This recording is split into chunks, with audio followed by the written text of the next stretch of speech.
My ex-husband thought he was watching me fail in a greasy diner, but he never saw the vault I was about to unlock or the real debt that was about to come due.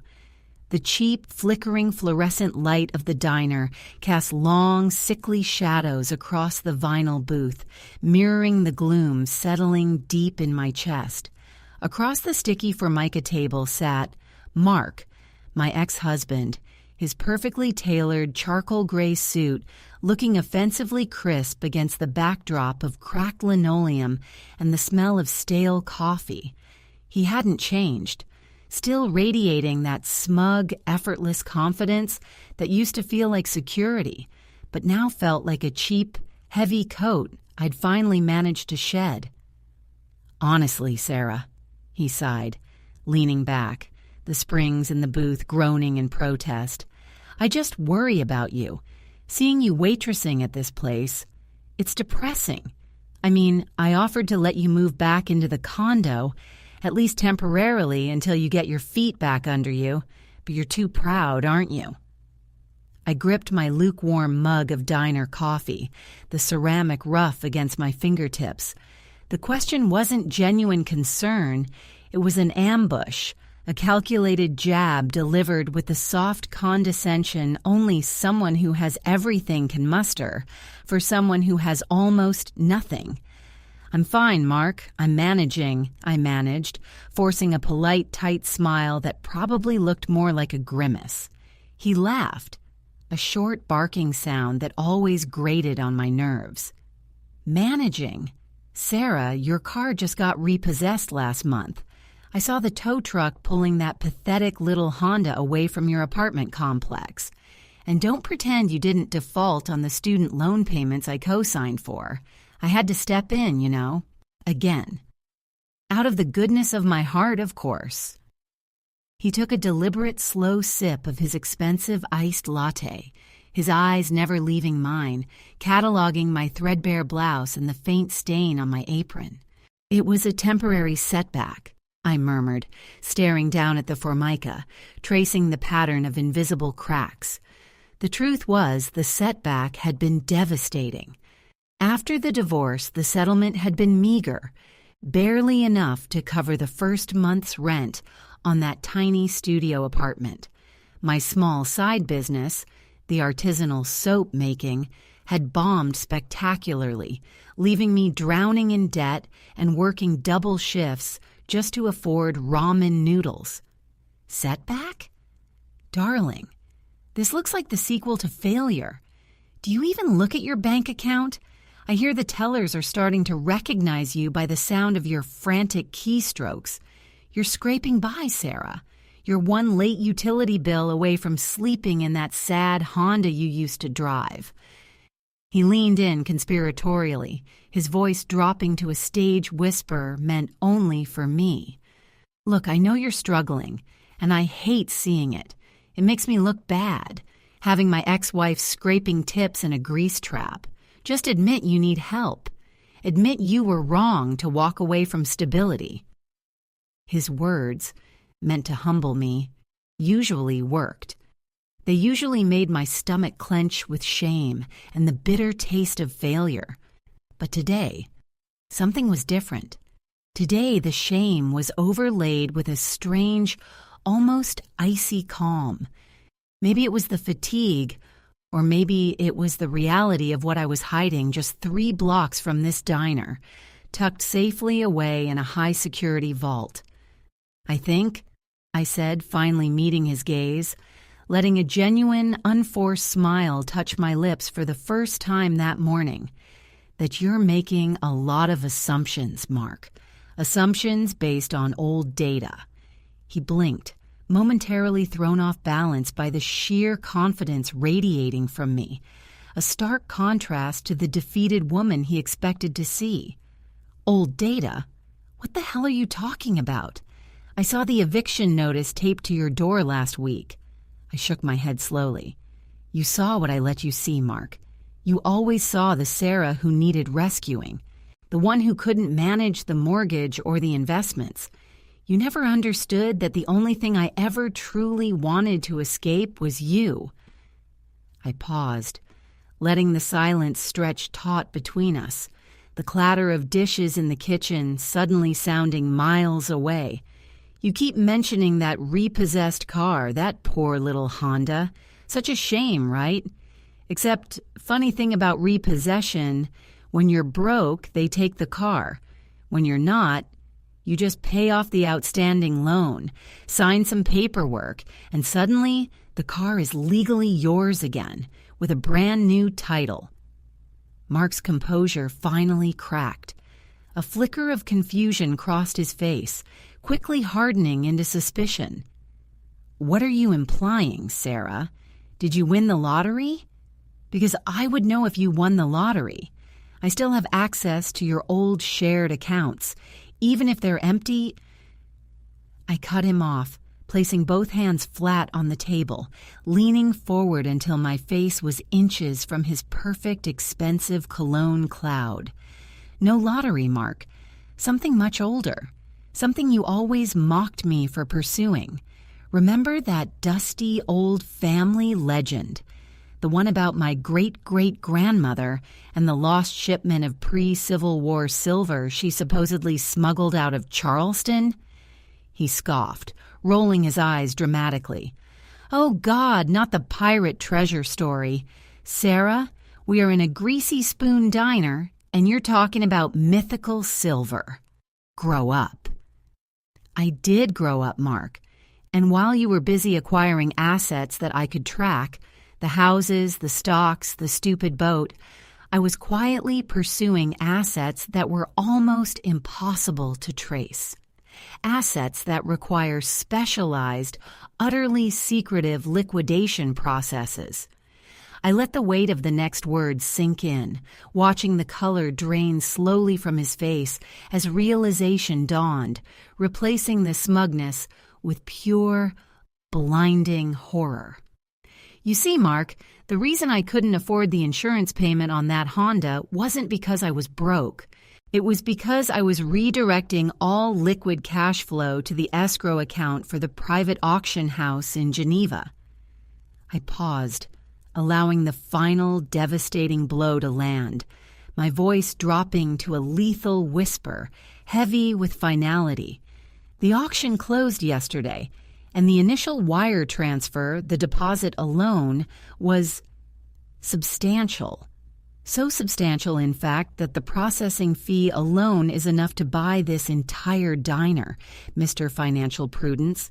And guess who just received the notification that the final accounting is complete and the funds are being released to my private account this afternoon?" Mark's mouth opened, but no sound came out. He looked utterly paralyzed, like a deer caught in headlights. No, worse, like a vulture realizing the carcass was already claimed. "So," I finished, standing up slowly, deliberately straightening my stained apron one last time before tossing it onto the sticky table beside his abandoned latte. "You were right about one thing, Mark. I am leaving this place, but not because I need help. I'm leaving because I finally have enough money to make sure I never have to see your smug, condescending face again. Enjoy your lukewarm coffee, darling, because by 5 o'clock today I'll be on a private jet and you will officially be irrelevant. Oh, and about those student loans you generously paid off?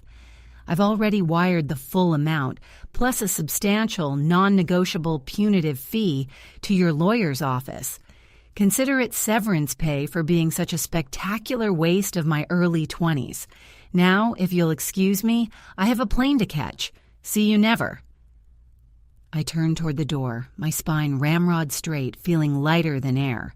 I was 3 steps away from the exit, the bell above the door jingling cheerily behind me, when I heard the sound that snapped the newfound euphoria clean in half, a sound that meant the world I was leaving behind wasn't quite done with me yet. It wasn't Mark calling my name. It was the distinct, chillingly familiar sound of a heavy, metallic object being slammed down onto the table right where I'd been sitting just seconds before. I spun around, heart hammering against my ribs, to see Mark gone, but sitting in his place, leaning against the vinyl booth with a proprietary smirk, was a man I hadn't seen in 15 years, holding a small antique silver box that looked eerily familiar, and he was definitely not alone.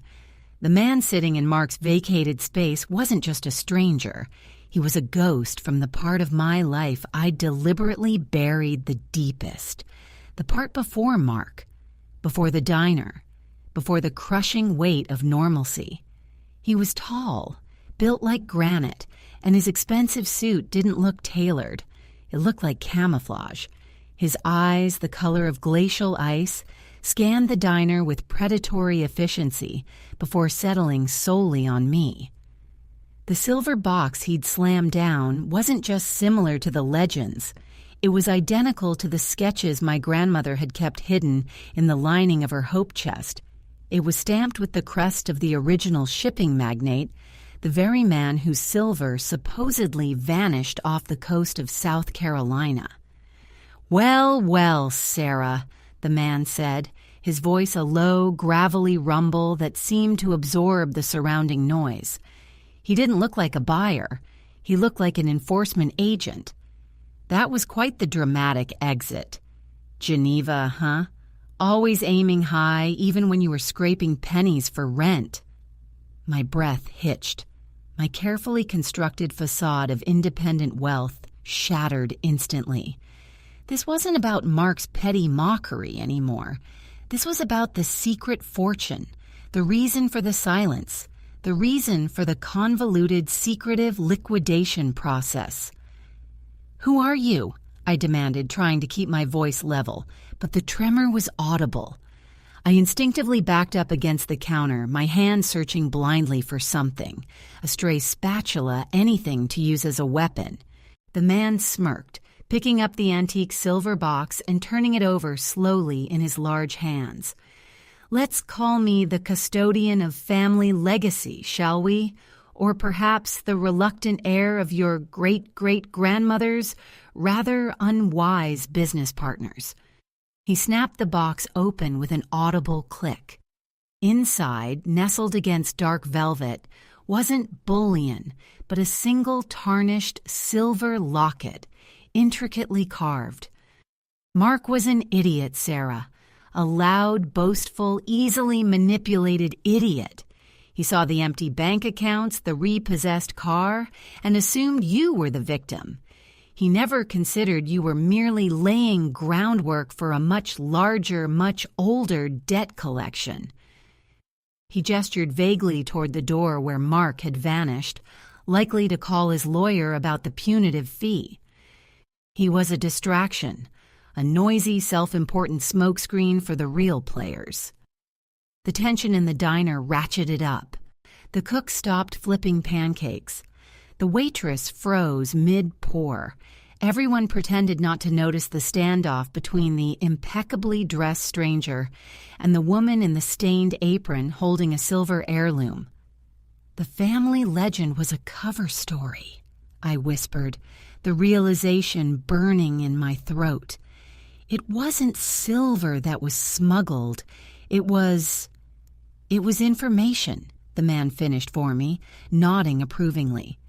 The silver was a decoy for the documents proving ownership of the original harbor routes that are now worth exponentially more than mere antique tableware, especially now that the new deep-sea exploration contracts are opening up. He snapped the locket open, revealing not a picture, but a minuscule, tightly folded piece of brittle parchment. Your great-great-grandmother wasn't just a smuggler. She was an intelligence operative trying to defect with proof of illicit government dealings tied to the waterfront rights.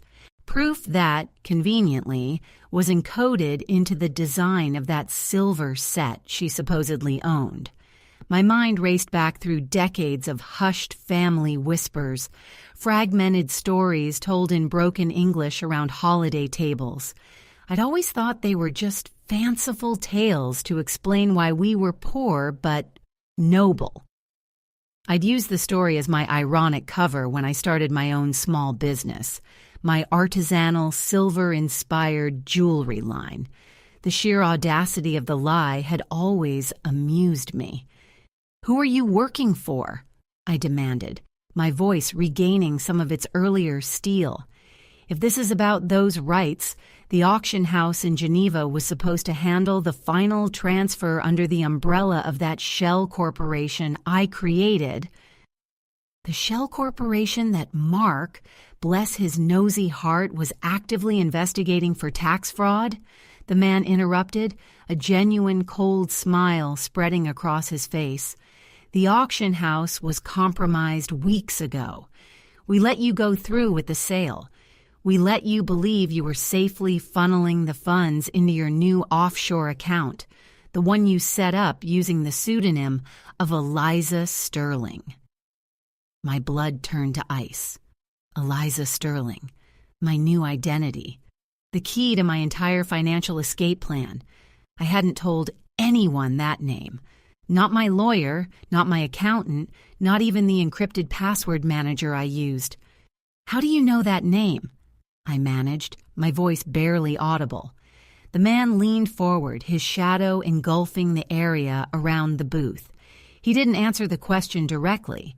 Instead, he casually placed the antique silver box next to the tossed apron, then reached inside his jacket and pulled out something that made the kitchen noise finally die completely.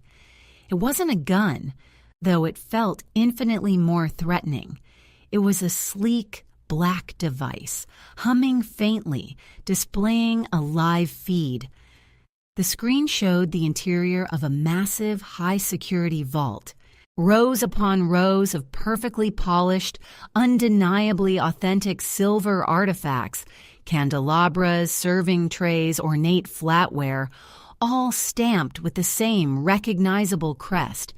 And standing right in the center of the vault, looking utterly trapped and frantic, was Mark, my idiot ex-husband. He was being roughly escorted by two very large men who looked nothing like bailiffs. "Remember how you said you wanted to make sure Mark never bothered you again?" the man asked conversationally, gesturing at the screen. "Well, he went looking for your bank statements, and instead he found the real vault, the one that holds the physical assets. Turns out, the auction was just the cover story for the buyers." He tapped the screen, bringing the image of Mark into sharp focus. Mark was shouting, pointing accusingly at the silver. "He's making a scene, Sarah. He's proving he knows exactly where the real treasure is hidden.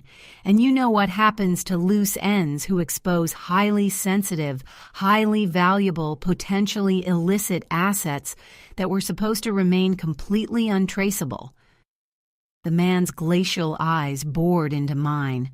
They become liabilities, and liabilities, in our line of work, are liabilities that need immediate and silent resolution.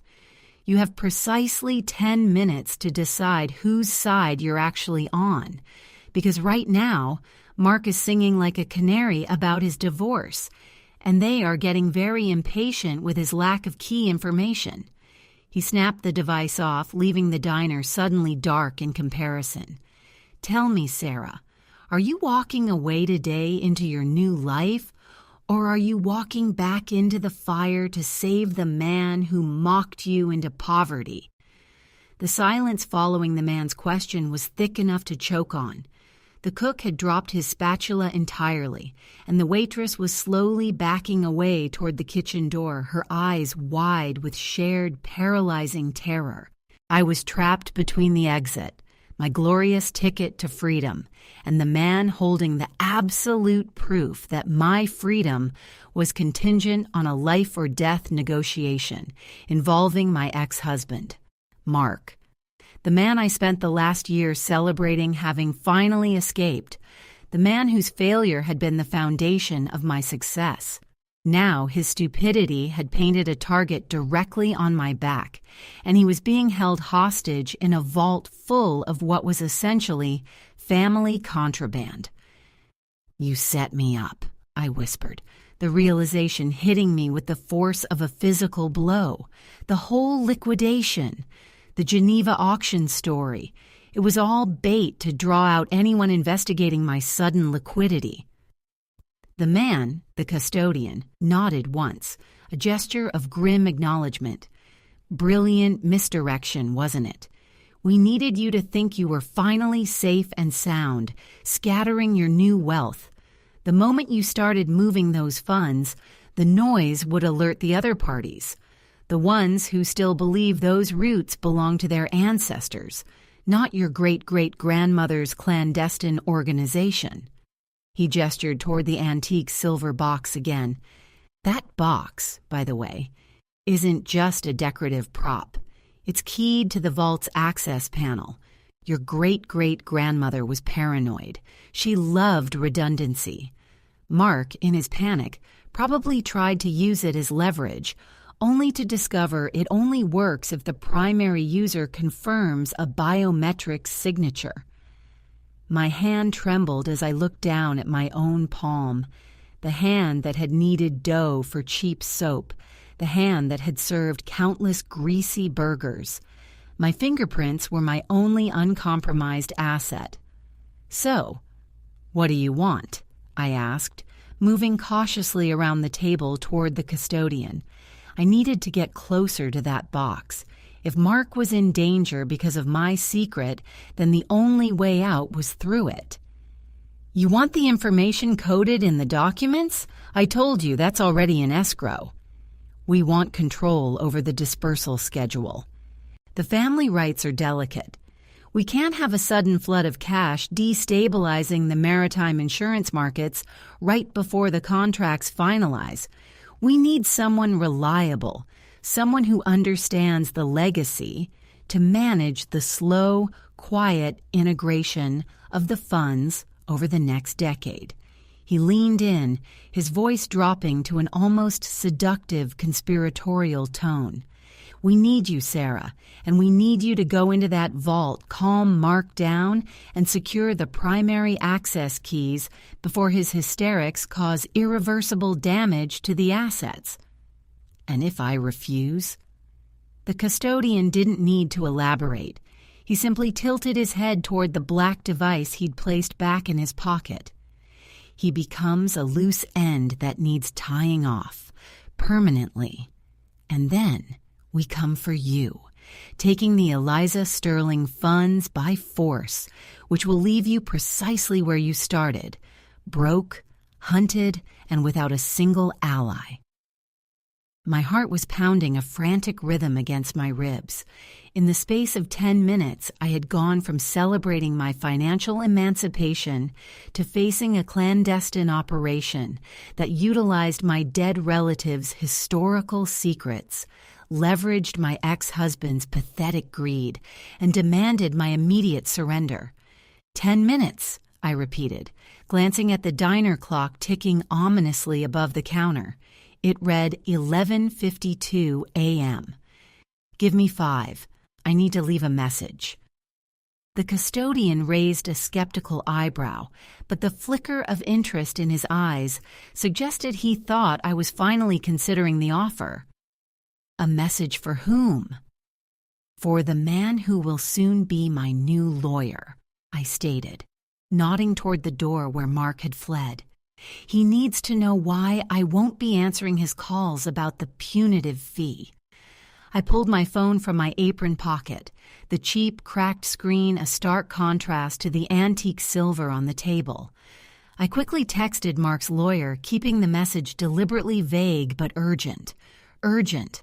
All transfers frozen. Immediate silent reassessment required. Meet me at the old dockyard warehouse. The one with the blue tarp, 1 p.m. sharp. Do not contact Mark. I pocketed the phone. Done. Now, the vault location. And how exactly am I supposed to get past the security without a key card and a biometric reading? The custodian smiled, a slow, terrifying unveiling of control. He picked up the silver box and handed it to me. "The key card is irrelevant now, Sarah. When Mark panicked, he didn't just find the vault. He accidentally activated the secondary failsafe protocol. The vault is designed to lock down absolutely if unauthorized access is attempted while the primary user is compromised, which means right now the only way in is the emergency override. He stood up, his imposing frame blocking the light from the window. The emergency override isn't physical. It's a verbal command initiated by someone whose DNA signature matches the original family line, spoken directly into the emergency transmitter located inside the vault's main air vent. It's a fail-safe against capture. Mark is probably already screaming the wrong things at the wrong people. You need to get there fast, Sarah. You need to override the lockdown before they force the door and realize they've just breached an international historical site protected by an entirely different set of, shall we say, less forgiving international laws. He leaned down one last time, his breath warm against my ear. But there's a catch to that override, Sarah. It's a one-time sequence. Once you initiate the command, the system locks down permanently against all other external access, including any escape routes. You get in, you secure Mark, and you get out, all before the system fully engages. If you fail to secure him, or if you hesitate for even a moment after speaking the override code, you will be sealed inside the vault with him and whatever security measures they've deployed to protect the actual artifacts. He stepped away, walking toward the diner entrance with his original, unhurried stride. I suggest you hurry. I hear the screech of tires outside. Looks like the police, or perhaps someone far less interested in jurisdiction, have arrived to investigate the commotion Mark caused. I looked out the window. A sleek, unmarked black sedan was pulling up directly outside, its dark windows reflecting the harsh, midday sun. There was no flashing light, no siren, just silent, intimidating arrival. I was holding the key to a prison, and the authorities were already knocking on the door. I clutched the antique silver box, the metal shockingly cold against my sweaty palm, and bolted toward the back exit, knowing that if I hesitated even a second longer, I'd be trapped in the diner, exposed, or worse, sealed inside that vault with my frantic, debt-ridden ex-husband. The back door of the diner led not to freedom, but to a cramped, grease-stained alleyway reeking of rotting garbage and industrial cleaner. I didn't pause to gather my composure. The screech of the black sedan's tires peeling away from the curb echoed behind me, suggesting the occupants were already inside the diner, initiating their own search. My heart hammered against my ribs, fueled by adrenaline and the terrifying realization that my carefully constructed secret fortune was actually a booby-trapped inheritance. I sprinted down the alley, my cheap waitress shoes slapping against the wet pavement, clutching the antique silver box, the key to the prison holding both my ex-husband and my only leverage. The custodian hadn't given me an address, just a destination. The old dockyard warehouse, the one with the blue tarp. That description fit half the derelict coastline of the city, but I had one advantage: Mark's lawyer. If Mark's stupidity had led him to the wrong place first, perhaps he'd left a trail. I pulled out my phone, my fingers fumbling on the cracked screen. I had less than 10 minutes before the custodian expected me at the dockyard, and I needed a vehicle far less conspicuous than a tow truck-ready Honda. I ignored the text message alert from Mark's lawyer and quickly opened my banking app, the one linked to the initial smaller wire transfer from the Geneva auction, the one I hadn't fully withdrawn yet. It was a desperate Hail Mary. I initiated a massive, immediate transfer to a pre-vetted offshore account. Not my primary escape route, but one I'd set up months ago as a decoy for surveillance software. The transfer was designed to trigger an automated security alert on the monitoring system, signaling that the main funds were being moved. It was a distraction, a digital smokescreen. The moment the transfer initiated, my phone vibrated violently, not with an alert, but with a call from an unknown, untraceable number. I answered instantly, breathlessly. "Hello?" "Sarah, you're wasting time," the custodian's voice hissed, tighter now. "They're already inside the vault. They're not waiting for your override. They're using thermal lances. You have maybe 2 minutes before they compromise the structure entirely, and when they breach, they don't care who they neutralize." My mind went blank with panic. 2 minutes? The dockyard warehouse was a 15-minute drive in perfect traffic. "Where's the vault, really?" I gasped, halting abruptly as a rusted chain-link fence loomed ahead, the perimeter of the industrial zone. "It was never at the dockyard, you fool!" the custodian roared, his composure finally fracturing under pressure. "The dockyard was for you. The vault is directly beneath the old municipal records building downtown, the one slated for demolition next week. The only reason the initial silver sale was handled through Geneva was to bypass the city's historical preservation freeze on that specific subterranean level. Mark didn't find the vault. He followed the paper trail you left for him to follow." The sheer complexity of the deception was breathtaking. Mark hadn't stumbled onto my secret. He had been meticulously led, step by step, by forces far more powerful than me or my ex-husband, forces who needed me alive just long enough to unlock the final door. "Why didn't you tell me?" I screamed into the phone, ripping a loose panel off the chain-link fence to squeeze through. "Because," the custodian replied, his voice suddenly calm again, almost philosophical. "If you knew the true location, you might have tried to bypass us entirely. Now you're desperate enough to follow orders. Get to the municipal building's basement access point, the old utility tunnel behind the condemned bakery. You use the box on the emergency transmitter inside the main air vent on level B3. Speak the override code, Ethelred's last stand. Do it, or watch your ex-husband be melted down alongside a few $100 million in unregistered historical assets." He hung up, leaving me standing in a desolate industrial park, knowing the vault was miles away, hidden beneath a condemned building, and that my former spouse was seconds away from being vaporized. I threw my phone into a nearby dumpster, no more traceable communication, and sprinted back toward the main road, waving frantically at the only moving thing in sight, a beat-up, faded green utility van idling near a construction site.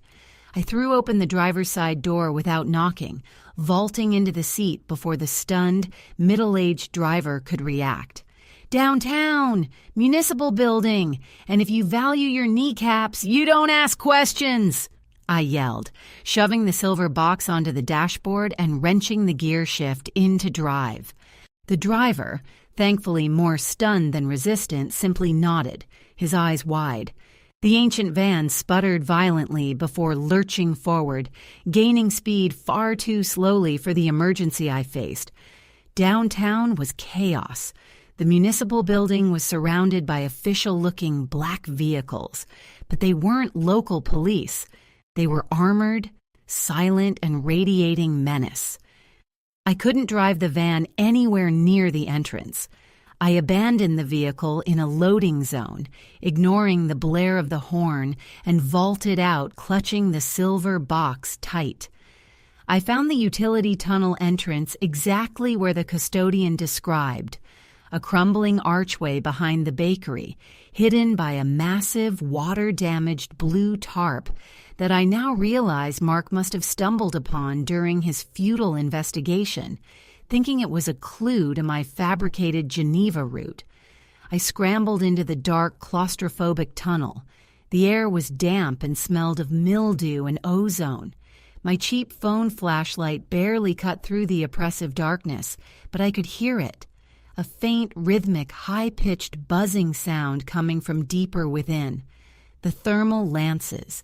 I ran, fueled by the image of Mark screaming inside that vault.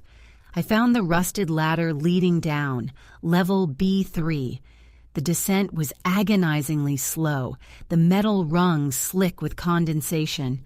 When my feet finally hit solid ground, I was in a massive, echoing chamber, the main maintenance level of the forgotten substructure. Ahead, through a thick, reinforced steel door marked only with a warning stencil, I could see the bright, harsh glare of welding torches cutting into the metal. They were through the outer shell. I raced toward the nearest air vent, a massive circular grill set high on the concrete wall, just as the custodian predicted. I dragged a discarded wooden pallet beneath it, climbing shakily. The buzzing from the door intensified. I could hear muffled shouts now, and then a distinct, agonizing scream, definitely Mark. With seconds ticking away, I jammed the antique silver box into the vent's access panel. It clicked, and a small square opening slid open, revealing the dimly lit interior of the emergency transmitter console. I took a deep, shuddering breath, tasting dust and fear. I leaned in close to the microphone, ignoring the deafening sound of the steel door finally giving way just meters away, and screamed the code into the darkness, hoping the system recognized my voice against the rising panic. Ethelred's last stand! The moment the last syllable left my lips, the high-pitched buzzing stopped instantly. An absolute unnatural silence descended upon the chamber, more terrifying than the noise had been. Then, a deep, mechanical thunk echoed from the steel door, the sound of automatic internal lockdown engaging. But before I could celebrate, a synthetic, calm female voice filled the chamber, echoing directly from the emergency transmitter speaker right beside my ear. Emergency override protocol initiated. External access sealed. Internal containment field engaged. Welcome. Primary authorized user. Please confirm biometric sequence for interior access release. Failure to comply within 60 seconds will result in atmospheric depressurization of level B3. Current occupants 1-1. Primary authorized user 1-1. Unauthorized intruder. I stared at the console. 1. Unauthorized intruder. They hadn't just locked Mark out, they had sealed him in with me. And now I had 60 seconds to prove my identity to a system that had just trapped us both in a pressurized steel box with the unmistakable sound of Mark's panicked, furious pounding starting against the inner side of the sealed vault door. The cold, synthesized voice echoed, its clinical tone amplifying the sheer horror of my situation. 60 seconds. 60 seconds until the air thinned. 60 seconds until Mark, already panicked and likely realizing the true magnitude of his idiocy, turned his terror into physical violence against me. I slammed the silver box back onto the access panel, frantically searching the console screen for a biometric scanner. There was nothing, just a prompt. Confirm biometric sequence. It's not recognizing my voice, is it? I shouted at the silent machine, remembering the custodian's words. It only works if the primary user confirms a biometric signature. The countdown timer appeared on the screen, stark red against black, 0047. Outside the sealed vault door, Mark's pounding intensified, now accompanied by a desperate guttural roar. "Sarah, open this door! What did you do?" I press my palm against the cold steel of the vault door, sending a desperate jolt of energy through my hand, trying to channel the same desperate energy that had driven my great-great-grandmother. It wasn't about my print, it was about the lineage. "It has to be the locket," I muttered, fumbling to pull the antique silver locket out from where I'd hastily tucked it inside my blouse pocket, right over my heart. It felt warm now, vibrating faintly. 035. I ripped the locket open, exposing the brittle, folded parchment inside. The parchment was not just a map, it was a historical cipher. I didn't have time to decode it, but I remembered the last, almost nonsensical instruction my grandmother had given me when she handed me the locket years ago, years before I ever met Mark. "When all else fails, let the ancestors speak through the conduit." The conduit, the silver box. With shaking hands, I pressed the opened locket directly against the silver box, creating a physical bridge between the two artifacts. For a terrifying moment, nothing happened. Then the box hummed violently, glowing with a faint internal bluish light, and the console screen flashed. "Biometric sequence accepted. Release authorization pending. 015. I didn't hesitate. I slammed my hand down on the only blinking button on the console, a large yellow square labeled Override. The moment I pressed it, the synthetic voice returned, but this time the tone was different. Authoritative. Almost triumphant. "Override complete. Level B3 atmospheric depressurization aborted. Interior containment field disengaged. External lockdown sequence reversed. All personnel, cease hostile action. The asset is secured." The terrifying screeching of the thermal lances outside the vault door cut off instantly. The deep mechanical thunk of the external lockdown releasing echoed through the chamber, followed by the heavy, slow grinding of the main vault door beginning to retract. I scrambled down the ladder, heart still hammering, as the massive steel door hissed open, revealing the chaos inside. Mark stood amidst shredded schematics and discarded welding equipment, looking like a cornered animal. Two figures in black tactical gear stood behind him, weapons lowered, looking utterly bewildered. The custodian wasn't there. Mark saw me emerge from the utility tunnel, still dusty, still holding the two antique silver pieces, the key and the cipher. His face twisted from terror to incandescent rage. "You set me up! You brought me here!" he shrieked, lunging toward me, his intention clearly to reclaim whatever leverage he thought I possessed. I didn't run this time. I stood my ground, raising the antique silver box defensively.